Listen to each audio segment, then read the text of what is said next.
Eu já frequentava a igreja, né? Muito nova, eu já participava, minha mãe me levava para a igreja.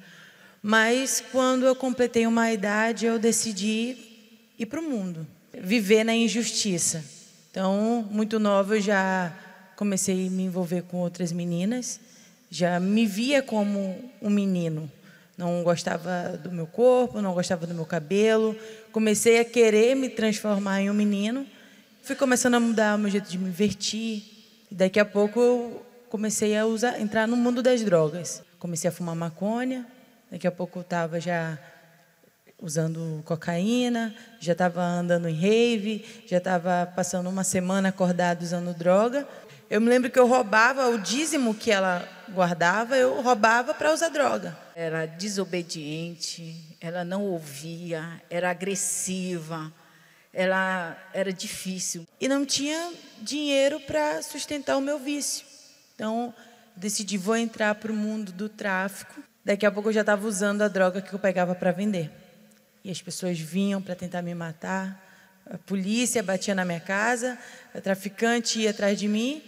E aí eu decidi ir embora de casa. Foi quando eu conheci o mundo da prostituição, que foi o meu fundo do poço.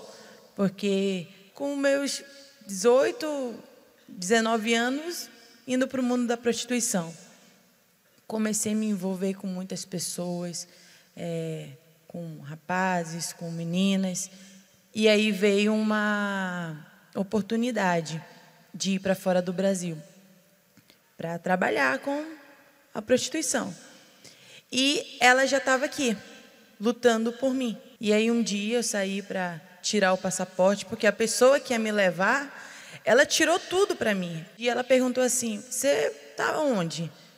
Eu mentia muito, nesse dia eu não consegui nem mentir. Falei, estou tirando meu passaporte. Aí ela, para quê? Você vai viajar para fora do Brasil? Eu falei, sim, vou. Não, você só vai se Deus quiser que você vá. Era eu e mais 3 meninas e todas conseguiram viajar. E tudo dava errado. Passagem não conseguia comprar, todo mundo conseguia viajar e eu não conseguia viajar. E ela me chamava e eu falava, não vou para ir, porque se a senhora quiser que eu vou para o Rio de Janeiro, a senhora vai querer que eu vá na igreja, eu não vou na igreja. E eu participava, eu era do grupo na igreja. Eu ficava falando, meu Deus, eu não aceito essa injustiça. Ter que falar do Senhor e ver a minha filha cada vez mais indo para o fundo do poço. Para mim era uma injustiça aquilo. E eu orava, todos os votos que vinham eu estava fazendo. Mas quando ela me disse que ela ia para fora do Brasil, e eu disse, não aceito não. E logo no tempo veio a fogueira santa. E aí eu disse, é o altar que vai me dar resposta. E eu disse, meu Deus, eu já fiz tanta fogueira santa, mas essa aqui eu não posso fazer errado. Então eu quero a sua justiça nessa. E Deus me mostrou. Ele me mostrou que eu tinha que colocar tudo de mim. E eu fui ver o que é que eu tinha falhado nas outras, né? E aí eu vi que às vezes eu ia com dúvida, às vezes eu ia insegura. E aí eu coloquei a dúvida, a insegurança, os medos, e eu botei desse envelope a Marcele. Eu disse, meu Deus, está aqui. No mesmo dia mesmo que eu coloquei meu voto no altar, à tarde eu recebi mais de 30 mensagens da Marcele, pedindo para mim comprar a passagem dela, que ela queria vir embora, morar aqui comigo. Quando ela chegou em casa, e ela olhou para a minha cara e falou assim, olha, eu não vim para cá para ir para a igreja com a senhora, não. E na mesma hora eu já tinha colocado o meu voto no tribunal. E eu disse, é Deus que vai julgar a minha causa. Eu disse, tá bom, tudo bem, fica à vontade.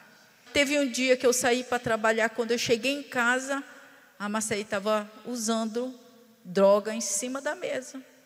Falei nada não. As minhas colegas do grupo jovem assim falavam, dona Sinara, posso ir lá convidar a sua filha para vir na igreja? Não, Deus vai trazer ela no altar. ninguém vai atrapalhar o trabalho de Deus, porque eu já fiz a minha parte, agora eu quero ver a parte dele. E ele fez. Logo em seguida, passou nem 15 dias, a Marcele veio para a igreja. Eu tive um ataque de ansiedade, já tinha tentado suicídio algumas vezes, e ela, de tanto me chamar, eu decidi ouvir ela. Quando ela lutou por mim, ela usou a fé dela. Mas quando eu vim, eu entendi que eu também precisava que Deus fizesse justiça na minha vida, né? Então, eu buscava o Espírito Santo e eu falava, eu preciso. E também em uma fogueira santa eu fui para o altar. Uma das primeiras coisas que eu fiz foi, eu quebrei contato com todo mundo, quebrei chip, me afastei de todo mundo que me afastava, né? Eu não tinha renda. Uma pessoa que vivia do tráfico, da prostituição, vai tirar dinheiro de onde? E eu falei para minha mãe, faz empada que eu vou ir vender na rua. Fui vender empada, fui vender brigadeiro, com vergonha, porque o diabo falava na minha cabeça assim, você não precisa disso. Eu falei assim, não, mas eu quero ser fiel, eu quero ser justa. E fui vender. Mas tinha uma coisa que Deus me pediu, que era mágoa. Tinha mágoa de muitas pessoas, mas eu tinha muita mágoa de mim.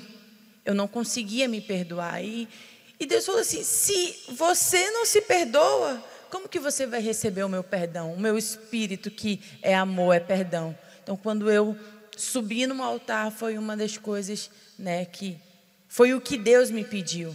A mágoa, junto com a fé do sacrifício, junto com o jejum de Daniel, que também era jejum de Daniel. E eu me lembro que eu falei, meu Deus, é injusto eu fazer tudo que eu tenho feito e o teu espírito não entrar em mim, porque se eu pedir para o diabo entrar, ele vai entrar. Então é injusto que o Senhor não entre. E lutando. Foi num domingo e eu me lembro que quando eu cheguei para a reunião, eu só falei assim, o Senhor sabe que eu te quero. E se o Senhor vê isso em mim, eu estou aqui pronta para te receber. O bispo entrou na reunião, não teve música, não foi nem na hora da busca, foi na primeira oração. Na hora veio a paz. A voz de Deus, agora você vai vencer, porque agora eu sou com você. Eu não vou falar para ninguém que eu recebi o Espírito Santo. Se eu recebi, as pessoas vão ter que ver. Aí, uma semana depois ela chegou em mim e falou, posso te fazer uma pergunta? Pode. Você recebeu o Espírito Santo? Porque você está diferente. Falei assim, eu recebi o Espírito Santo. Daqui a pouco já estava lá na Força Jovem, Deus contando comigo para ajudar outras pessoas. E tudo começou a mudar, dentro de mim começou a mudar. Eu passei a ter força para vencer o pecado, os pensamentos. Eu passei a ter força para ter firmeza. Eu passei a ter coragem para falar do que o Senhor Jesus fez na minha vida, porque em outro momento eu tinha vergonha de falar o que eu tinha feito. Agora eu já não tinha mais.